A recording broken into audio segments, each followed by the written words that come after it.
दोस्तों, आज से ठीक 29 साल पहले एक फिल्म आई थी बॉर्डर 1997 में। इस फिल्म ने इतिहास रच दिया था। इस फिल्म ने भारतवासियों के दिल में ऐसी छाप बनाई कि आज तक बरकरार है। खासकर इस फिल्म के गाने। बॉर्डर 1 को लिखा, डायरेक्ट किया और प्रोड्यूस किया था जेपी दत्ता ने। और आज 29 सालों बाद बॉर्डर 2 रिलीज हुई है और फिर से वही इतिहास दोहराने को तैयार है। इसे जेपी दत्ता और टी सीरीज ने प्रोड्यूस किया और डायरेक्ट किया है अनुराग सिंह ने। अनुराग बेसिकली पंजाबी मूल के डायरेक्टर हैं। अनुराग ने पैट्रियोटिक वॉर फिल्म केसरी भी डायरेक्ट किया था। तो अब तक तो आप समझ ही चुके होंगे कि बॉर्डर 2 का रिव्यू क्या होने वाला है। बॉर्डर 2 में सनी देओल, वरुण धवन, दिलजीत दोसांझ, आहान शेट्टी, सोनम बाजवा, मोना सिंह ने मुख्य किरदार निभाए हैं। मेधा राणा, आन्या सिंह जैसे न्यू कमर्स ने इनका साथ दिया है और बाकी के को स्टार्स उन्होंने भी बहुत ही बेहतरीन काम किया। फिल्म बेस्ड है 1971 इंडो पाक वॉर पर। हम सब ने हाल ही में उरी, फाइटर जैसी नेक्स्ट लेवल की एक्शन वॉर फिल्म्स देखी है। बॉर्डर 2 भी फुल एक्शन वॉर फिल्म है, लेकिन इस फिल्म में एक्शन वॉर के साथ साथ इसका सबसे बड़ा प्लस पॉइंट है इसका इमोशन। स्टोरी लाइन तो कमाल की है ही, लेकिन पूरा स्क्रीन प्ले कमाल का है। पूरी फिल्म 3 घंटे 18 मिनट की है, लेकिन हर एक सीन आपको बांध के रखता है, कहीं भी बोर नहीं करती। सिनेमाटोग्राफी और म्यूजिक भी बेहतरीन है। फुल पैसा वसूल फिल्म। अब बात करते हैं फिल्म की कहानी के बारे में। 1971 का वह साल जिसने दुनिया का नक्शा और इतिहास दोनों बदल दिया। पूर्वी पाकिस्तान, जिसे आज हम बांग्लादेश के नाम से जानते हैं, वहां पाकिस्तान आर्मी द्वारा किए जा रहे जुल्म और कत्लेआम से त्रस्त लोग लाखों में शरणार्थी बनकर भारत आ रहे थे। जब इस समस्या को सुलझाने की सारी कोशिशें नाकाम हो गई, तब भारत ने पूर्वी पाकिस्तान की जनता को इस काबिल बनाना चाहा कि वो खुद की रक्षा स्वयं कर सके। इससे भारत और पूर्वी पाकिस्तान की सीमा पर तनाव बढ़ने लगा। भारत का ध्यान पूर्व की ओर देखकर पाकिस्तान ने राजस्थान, पंजाब और जम्मू कश्मीर में घुसकर भारत को बर्बाद करने की रणनीति बनाई। 3 दिसंबर 1971 को शुरू हुई इस जंग में पश्चिमी मोर्चे पर बहुत सी लड़ाइयां लड़ी गई। इनमें अहम था अरब महासागर की लड़ाई, श्रीनगर की हवाई जंग, पठानकोट जम्मू सेक्टर में लड़ी गई बैटल ऑफ बसंतर और मुनव्वर तवी की जंग। इन्हीं लड़ाइयों की हार जीत पर निर्भर था 1971 की जंग का आखिरी फैसला।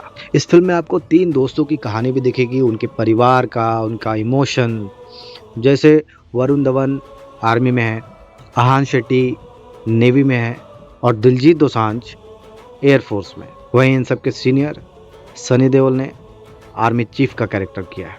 इस फिल्म के सबसे अहम पॉइंट्स जो हैं वो है इस फिल्म के रियलिज्म, एक्टिंग में realism, real war sequences, detailing, characters की bonding, emotions, the BGM, good dialogues और सभी एक्टर्स के बेहतरीन परफॉर्मेंसेस। कुछ कुछ सीन तो इतने कमाल के हैं कि वो हमें हंसाते हैं, गुदगुदाते हैं, रुलाते हैं, गुस्सा दिलाते हैं, देश प्रेम को भीतर तक भर देते हैं।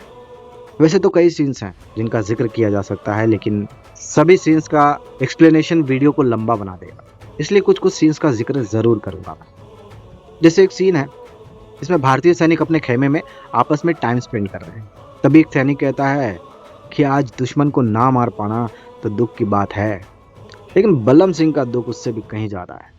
यहाँ तो इसकी दाल ना गलनी, लेकिन अगर दुश्मन के पीछे पीछे उस पार चला जाता ना तो शायद कोई रिश्ता मिल जाता इसको। अरे हिसार में तो जिस लड़की को बल्लम सिंह देखे है ना, कि उसका रिश्ता कहीं और हो जावे। इस पर बल्लम सिंह बहुत चिढ़ता है।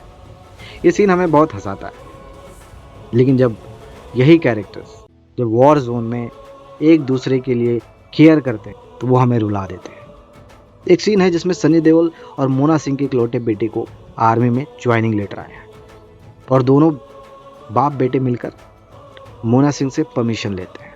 वो वाकई में इमोशनल कर देता है। सनी देओल का आर्मी ट्रेनिंग सेंटर में कैडेट्स को लेसन देना, जिसमें सनी कहते हैं एक अच्छा फौजी बनने के लिए ज़रूरी है अपने साथियों से रिश्ता। जंग में साया आपका भले पीछे ना, लेकिन अपने साथी ज़रूर रहते हैं। We live as brothers, we bloody die as brothers. एक सीन है जिसमें सभी फौजियों की चिट्ठी आती है। एक की चिट्ठी में लिखा है कि उसको बेटी हुई।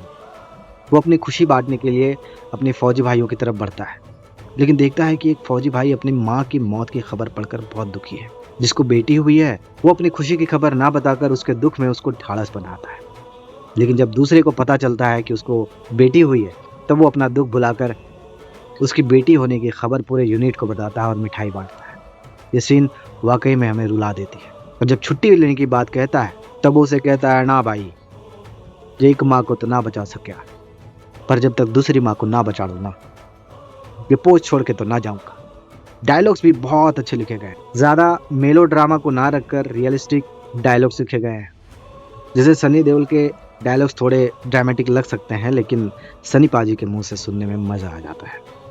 जैसे पाकिस्तानी आर्मी चीफ को कहना, ओए अपनी हद में रहना सीख लो, वरना ना तो ये सरहद रहेगी और ना तुम।